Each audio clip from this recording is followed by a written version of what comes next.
ಅನ್ಯ ಧರ್ಮಕ್ಕೆ ಮತಾಂತರವಾಗದ ಹಿನ್ನೆಲೆ ಯುವತಿ ಮತ್ತು ಕುಟುಂಬಕ್ಕೆ ಕಿರುಕುಳ ನೀಡಿದ್ದಾರೆ ಎಂಬ ಆರೋಪ ಮಾಡಲಾಗಿದೆ. ಕೊಪ್ಪಳ ನಗರದ ಕುವೆಂಪು ನಗರದಲ್ಲಿ ವಾಸವಾಗಿರುವ ದೇವೇಂದ್ರ ಗೌಡ ಹಳೆ ಮನಿ ಕುಟುಂಬಕ್ಕೆ ಕಿರುಕುಳವನ್ನ ನೀಡಲಾಗಿದೆಯಂತೆ. ಕಳೆದ 12 ವರ್ಷದಿಂದ ಮತಾಂತರವಾಗದ ಹಿನ್ನೆಲೆಯಲ್ಲಿ ಅನ್ಯ ಧರ್ಮೀಯರಿಂದ ಹಲ್ಲೆ ಮಾಡಲಾಗಿದೆ ಅಂತ ದೇವೇಂದ್ರ ಗೌಡ ಆರೋಪವನ್ನು ಮಾಡಿದ್ರು. ದೇವೇಂದ್ರ ಗೌಡ ಮಗಳು ಫಾರೂಕ್ ಎಂಬಾತನನ್ನ ಪ್ರೀತಿಸಿ ಮದುವೆಯಾಗಿದ್ಲು. ಅದಾದ ಬಳಿಕ ಫಾರೂಕ್ ಕುಟುಂಬಸ್ಥರು ಮತಾಂತರವಾಗುವಂತೆ ಒತ್ತಾಯಿಸಿದ್ರು. ಆದರೆ ಇದಕ್ಕೆ ಯುವತಿ ಹಾಗೂ ಕುಟುಂಬಸ್ಥರು ಒಪ್ಪಿರಲಿಲ್ಲ. ಇದರಿಂದ ಫಾರೂಕ್ ಕುಟುಂಬ ಹಲ್ಲೆ ಹಾಗೂ ಕಿರುಕುಳ ನೀಡಿದೆ ಅಂತ ಆರೋಪವನ್ನು ಮಾಡಲಾಯಿತು. ಗಾಂಜಾದ ಗುಂಗಲ್ಲಿದ್ದವರಿಗೆ ಹುಬ್ಬಳ್ಳಿ ಧಾರವಾಡ ಪೊಲೀಸರು ಆಯುಕ್ತ ಶಶಿಕುಮಾರ್ ಚಳಿ ಬಿಡಿಸಿದ್ದಾರೆ. ಹುಬ್ಬಳ್ಳಿಯ RN ಶೆಟ್ಟಿ ಕಲ್ಯಾಣ ಮಂಟಪದಲ್ಲಿ ಮಾದಕ ವ್ಯಸನಿಗಳ ಪರೇಡ್ ನಡೆಸಲಾಯಿತು. ವಿವಿಧ ವೈದ್ಯಕೀಯ ಪರೀಕ್ಷೆಯಲ್ಲಿ ಪಾಸಿಟಿವ್ ಬಂದವರಿಗೆ ಜಾಗೃತಿ ಮೂಡಿಸಿದರು. ಶಿಬಿರಕ್ಕೆ ವ್ಯಸನಿಗಳ ಪೋಷಕರನ್ನ ಕರೆಸಿ ತಿಳುವಳಿಕೆ ಹೇಳಿದರು.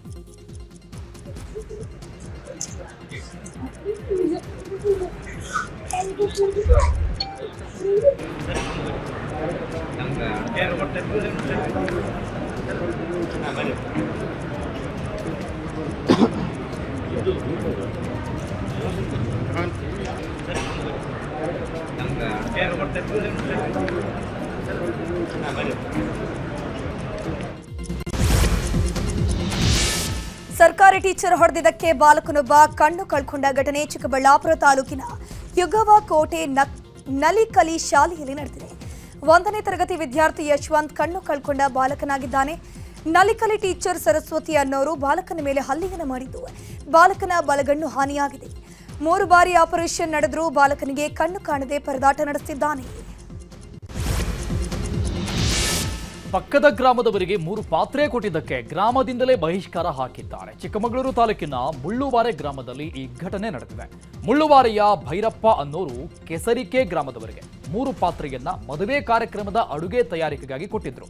ಕೆಸರಿಗೆ ಗ್ರಾಮವೊಂದರಲ್ಲೇ 3 ಮದುವೆ ಇದ್ದಿದ್ರಿಂದ ಮುಳ್ಳುವಾರೆಗೆ ಬಂದು ಪಾತ್ರೆ ಪಡೆಯಲಾಗಿತ್ತು.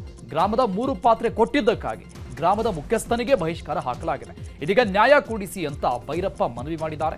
ಚಿಕ್ಕಮಗಳೂರು ಜಿಲ್ಲಾಧಿಕಾರಿ ಮೀನಾ ನಾಗರಾಜ್ಗೆ ಭೈರಪ್ಪ ಮನವಿ ಸಲ್ಲಿಸಿದ್ದಾರೆ. ಈಗ ರಾಜ್ಯದ ಸುದ್ದಿಗಳನ್ನು ಒಂದೊಂದಾಗಿ ನೋಡ್ತಾ ಹೋಗೋಣ.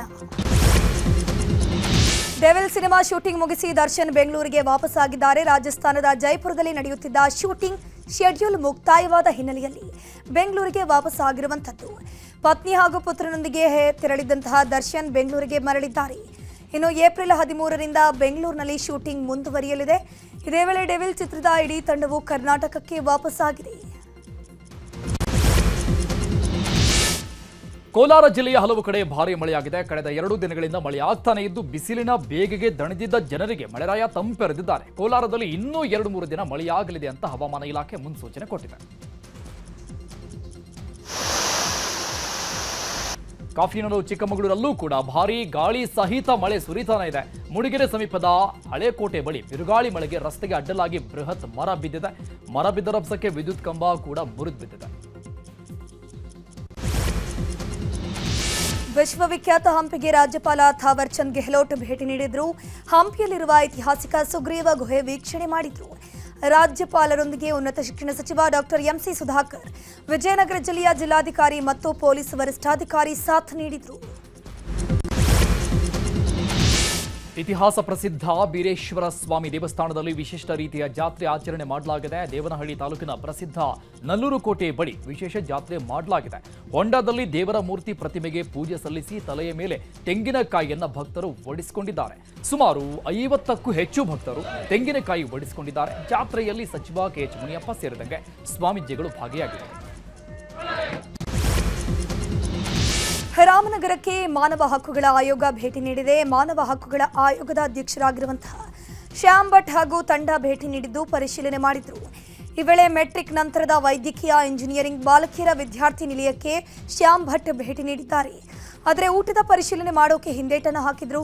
ನಾನು ಇಲ್ಲಿ ಊಟ ತಿನ್ನಲ್ಲ, ನೀನೇ ತಿನ್ನುವಂತ ಆಪ್ತ ಸಹಾಯಕರಿಗೆ ಶ್ಯಾಮ್ ಭಟ್ ಸೂಚನೆ ನೀಡಿರೋದು ನ್ಯೂಸ್ 18 ಕ್ಯಾಮೆರಾದಲ್ಲಿ ಸೆರೆಯಾಗಿದೆ.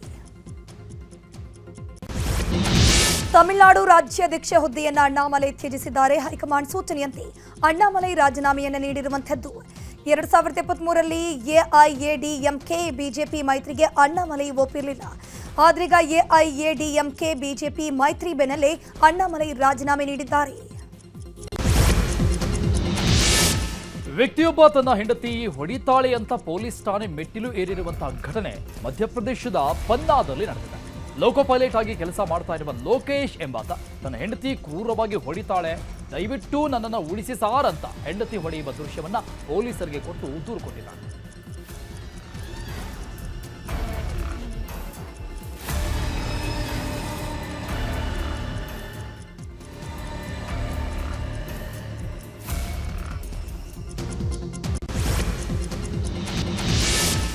ಕೆಮಿಕಲ್ ಫ್ಯಾಕ್ಟರಿಯಲ್ಲಿ ಬೆಂಕಿ ಕಾಣಿಸಿಕೊಂಡು ಹೊತ್ತಿ ಉರಿದಿರುವ ಘಟನೆ ಗುಜರಾತ್ನ ಅಂಕಲೇಶ್ವರ ಜಿಐಡಿಸಿ ನಗರದಲ್ಲಿ ನಡೆದಿದೆ. ಸ್ಥಳಕ್ಕೆ 5 ಅಗ್ನಿಶಾಮಕ ತಂಡ ಆಗಮಿಸಿ ಬೆಂಕಿ ನಂದಿಸುವ ಕಾರ್ಯ ಮಾಡಿದ್ದಾರೆ. ಸದ್ಯಕ್ಕೆ ಘಟನೆಯಲ್ಲಿ ಯಾವುದೇ ಸಾವು ನೋವು ಸಂಭವಿಸಿಲ್ಲ.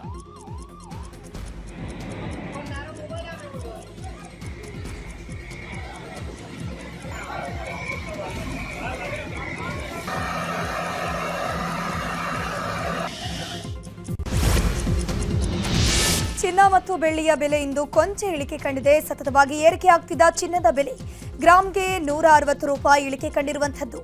ಈ ಮೂಲಕ 100 ಗ್ರಾಂ ಚಿನ್ನದ ಬೆಲೆ 10 ಗ್ರಾಂ ಚಿನ್ನದ ಬೆಲೆ ಕೂಡ ಏರಿಕೆಯಾಗಿರುವಂಥದ್ದು. 8,560 ರೂಪಾಯಿ ಇದ್ದಂತಹ ಚಿನ್ನದ ಬೆಲೆ ಈಗ 8,400 ರೂಪಾಯಿಗೆ ಇಳಿಕೆಯನ್ನು ಕಂಡಿದೆ.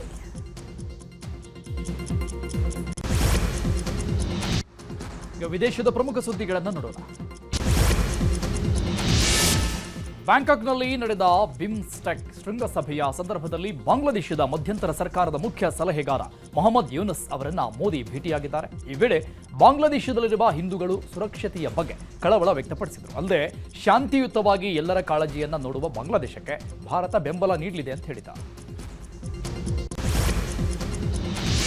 ನೈಜೀರಿಯಾದಲ್ಲಿ ಭೀಕರ ಪ್ರವಾಹ ಎದ್ದಿದೆ. ನಗರದ ಹಲವು ಕಡೆ ಧಾರಾಕಾರವಾಗಿ ಮಳೆಯಿಂದಾಗಿ ರಸ್ತೆಗಳು ನದಿಗಳಂತಾಗಿದ್ದು ಬೈಕ್ ಸವಾರನೊಬ್ಬ ಪ್ರವಾಹದ ನೀರಿನಲ್ಲಿ ಸಿಲುಕಿ ಪರದಾಟವನ್ನು ನಡೆಸಿದ.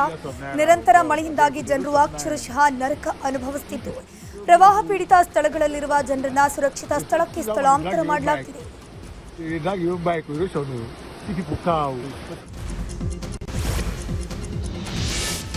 ಗಾಜಾ ಮೇಲೆ ಇಸ್ರೇಲ್ ಮತ್ತೆ ತನ್ನ ವಿಧ್ವಂಸಕ ಕೃತ್ಯ ಮುಂದುವರೆಸಿದೆ. ಗಾಜಾ ಮೇಲೆ ಇಸ್ರೇಲ್ ಮತ್ತೆ ವೈಮಾನಿಕ ದಾಳಿ ನಡೆಸಿದ್ದು ಈ ಘಟನೆಯಲ್ಲಿ 100ಕ್ಕೂ ಹೆಚ್ಚು ಪ್ಯಾಲೆಸ್ತೇನಿಗಳು ಸಾವನ್ನಪ್ಪಿದ್ದಾರೆ. ಇಸ್ರೇಲ್ ನಡೆಸಿರುವ ಭೀಕರ ಬಾಂಬ್ ದಾಳಿ ಮೊಬೈಲ್ನಲ್ಲಿ ಸೆರೆಯಾಗಿದ್ದು ಬೆಚ್ಚಿ ಬೀಳಿಸುವಂತಿದೆ.